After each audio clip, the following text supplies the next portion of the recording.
మనిషి తనకు నచ్చినట్లు జీవితం గడపాలంటే ఎలాంటి సమస్యలు ఉండవు.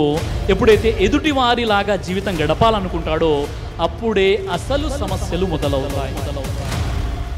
మనము ఈరోజు ప్రశాంతంగా ఎందుకు ఉండలేకపోతున్నామంటే ఇతరులను చూసి వారిలా నేను ఉండాలి అనేటటువంటి ఆలోచనలతో మనం జీవితం గడుపుతున్నాం. ఈరోజు ఎన్నైతే మన డ్రెస్సింగ్ సెన్స్ అయినా, మన ఇంట్లో ఉండే ఇంటీరియర్ డెకరేషన్ అయినా, మన కర్టన్స్ అయినా, మన వాల్ పెయింటింగ్ అయినా, మనము యూజ్ చేసినటువంటి చిన్న చిన్న వస్తువులైనా, ప్రతి విషయం కూడా మనం ఏం చేస్తున్నాం అంటే ఇతరులను చూసి కాపీ కొట్టేసి అలా ఉండాలనుకున్నాం కాబట్టి మనం నష్టపోతున్నాం.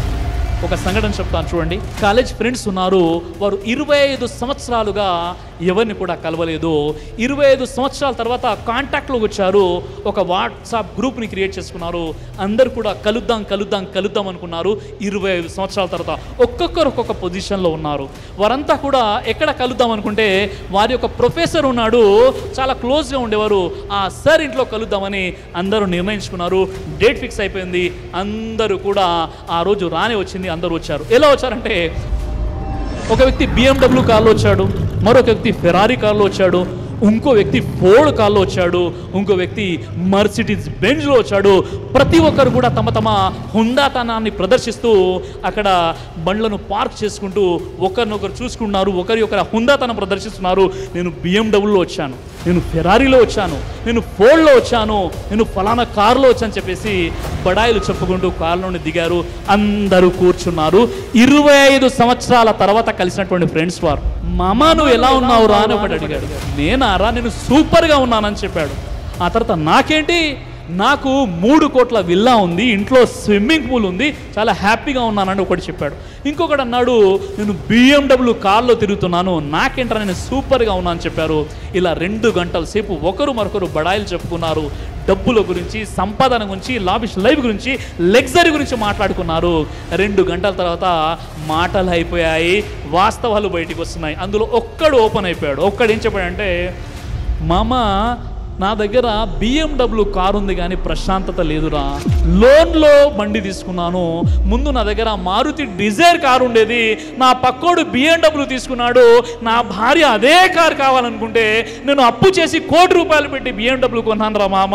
నా పరిస్థితి ఎలా ఉందంటే నేను ఎక్స్ట్రా టైం కూడా డ్యూటీ చేస్తున్నాను, ప్రశాంతత లేదు. ఇంటికి వచ్చేస్తే ఎప్పుడు కూడా ఇన్స్టాల్మెంట్లు ఎలా కట్టాలి అనే ఆలోచన తప్ప మరో ఆలోచన లేదురా అని ఒకటి అన్నాడు.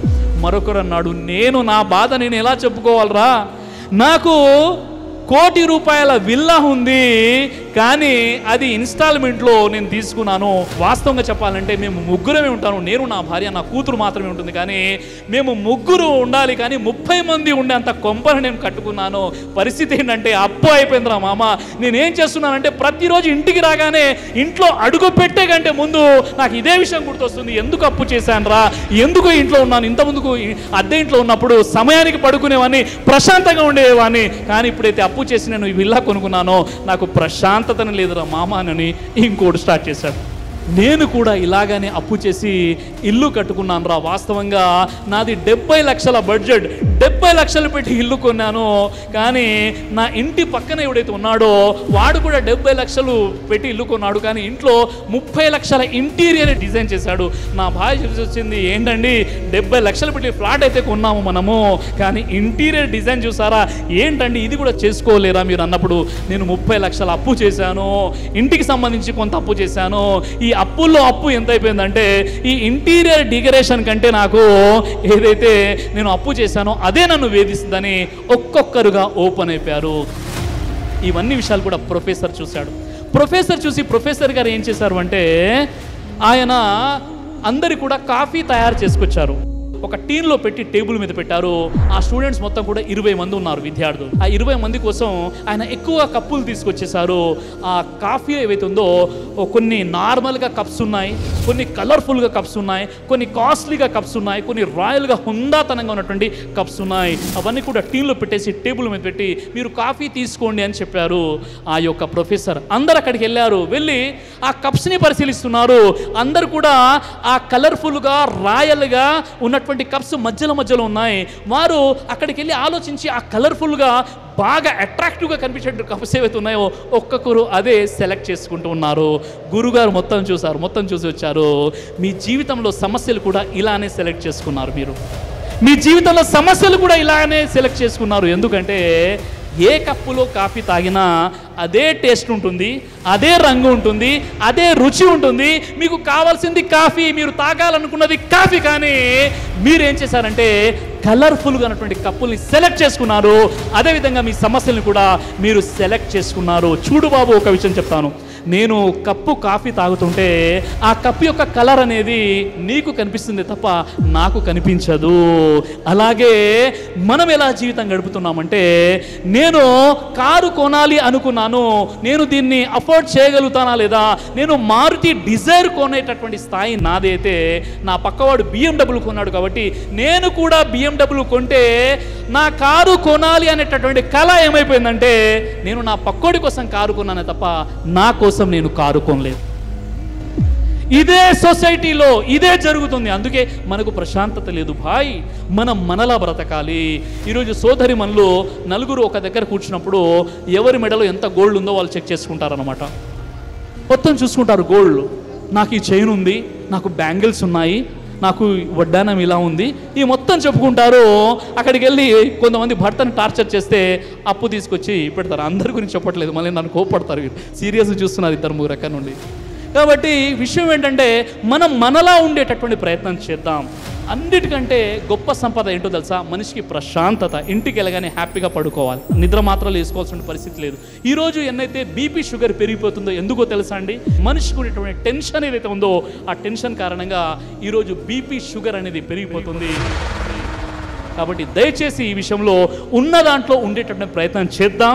డబ్బులు సంపాదించండి, కష్టపడండి, అందులో ఎలాంటి సందేహం లేదు. కానీ సేవింగ్ చేయండి, దుబారా ఖర్చు పెట్టకండి.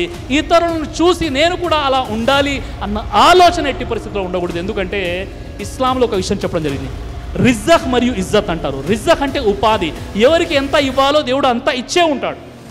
ఇజ్జత్ అంటే గౌరవం, ఎంత ఎవరికి ఇవ్వాలో దేవుడు అంతే ఇచ్చి ఉంటాడు. ఈ ఇజ్జత్ రిజ్జక్ అనేది దేవుడి నుండి ప్రసాదితమయ్యేది. దీన్ని మనం కాపీ కొట్టే ప్రయత్నం చేస్తే నిజంగా మనం ఏమైపోతామంటే మనం అపనిందల పాలైపోతాం.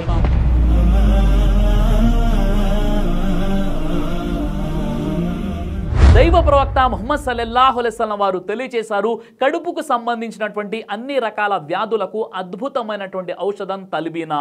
ఇది దైవ ప్రవక్త వారి సున్నత్. మంచి ఆహారం, ఇమ్యూనిటీ బూస్టర్, ఇందులో షిఫా ఉంది. ఇది మంచి ఔషధంగా కూడా పనిచేస్తుంది. కాబట్టి పిల్లలు అయినా పెద్దలు అయినా ఎవరైనా దీనిని ఉపయోగించవచ్చు. అలాగే ఖురాన్లో దైవం తెలియజేశాడు, తేనెలో మీకు స్వస్థత ఉంది అని. కాబట్టి స్వచ్ఛమైనటువంటి తేనె కోసం మీరు సంప్రదించండి. అలాగే షాహీ హల్వాను మీరు తప్పనిసరిగా ఉపయోగించి మీ దాంపత్య జీవితంలో మంచి అనుభూతిని పొందండి. ఇందులో ఎలాంటి సైడ్ ఎఫెక్ట్స్ లేవు. ఇది కంప్లీట్గా హెర్బల్ ప్రొడక్ట్స్తో తయారు చేయబడినటువంటిది. కాబట్టి ఇక్కడ కనిపిస్తున్నటువంటి ఈ నెంబర్స్కి కాల్ చేసి మీరు ఇప్పుడే ఈ ప్రోడక్ట్ని ఆర్డర్ చేసుకోవచ్చు. కొరియర్ ఫెసిలిటీ కూడా ఉంది.